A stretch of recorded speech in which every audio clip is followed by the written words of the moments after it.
पारी तुष्यति शारीरम आत्मा मानस एव वा। हे पराशर नंदन पाराशर जी, हे वेदव्यास जी, आपका मन दुखी क्यों है? नारद जी पूछ रहे हैं वेदव्यास जी। सारी कहानी बताई। नारद जी ने कहा पाराशर जी, वेदव्यास जी, आज तक आपने जितने भी शास्त्र लिखे, पुराण लिखे, उनमें आपने अपनी बुद्धि का प्रदर्शन किया है। अब एक ऐसा पुराण लिखो जिसमें कि तुम भगवान की भक्ति मुक्त कंठ गा सको।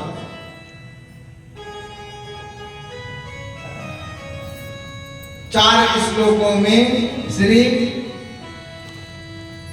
नारद जी ने वेदव्यास जी को भागवत कथा श्रवण करवाई और कहा कि सुनो सुनो वेदव्यास जी, भगवान की जब कृपा हो जाती है तो मैं पूर्व समय में दासी का पुत्र था। नारद जी कहते हैं मैं इससे पहले जन्म में दासी पुत्र था। अहम पुरातीत भवे भवम मुने दास्यास्तु कस्याश्चन वेदवादिना। और मुझे संतों की संगति मिली, उनकी शीत प्रसादी मिली, उसी को खाके, उनकी जूठन को खाके मेरे हृदय में भगवान की भक्ति जागी। ओम नमो भगवते वासुदेवाय 12 अक्षर मंत्र का मैंने जाप किया और उसका प्रभाव ये हुआ कि आज वो दासी का पुत्र आपके सामने नारद बन के बैठा पड़ा है। और जो ये बेना है ना वेदव्यास जी, देवदत्त इमाम वीणाम स्वर ब्रह्म विभूषिता, ये भगवान ने ही मुझे प्रदत्त की है और इन्हीं में उनका दिन रात भजन कीर्तन करता रहता हूं। और मेरे को, मैं मनुष्यों में चले जाऊं, दैत्यों में चले जाऊं, देवताओं में चले जाऊं, तीनों लोगों में जाने की छूट है। अब तो वेदव्यास जी ने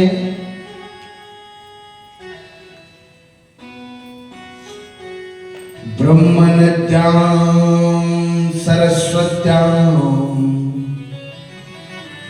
आश्रमां पश्चिमां तटे साम्याप्रास इति प्रोक्तं ऋषीणां सत्रवर्तनम्। ब्रह्म नद्याम सरस्वत्याम, ब्रह्म नदी सरस्वती के किनारे साम्यप्रास आश्रम में बैठ के श्री वेदव्यास जी ने उन 4 श्लोकों को बढ़ा के 18,000 श्लोकों की एक दिव्य संहिता प्रकट कर दी। बोलो भागवत भगवान की।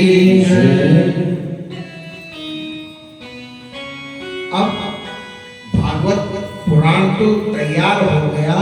वेदव्यास जी ने कहा इस भागवत को मैं किसे दूं, कौन अधिकारी है? तभी याद आया, अरे मेरा जो पुत्र है ना, जो पैदा होते ही प्रजंत हो गए थे, निर्गुण निराकार की सत्ता में जो प्रतिष्ठित हो गए थे, ऐसे सुखदेव जी को मैं अपनी ये कथा प्रदान करूंगा। अपने 2-4 शिष्यों को बुलाया वेदव्यास जी ने और कहा कि ये श्लोक वहां बोलो जहां सुखदेव जी कंदराओं में बैठ के तप कर रहे हैं। श्री सुखदेव जी तो निर्गुण ब्रह्म की सत्ता में स्थित हैं, निर्गुण का ध्यान करते हैं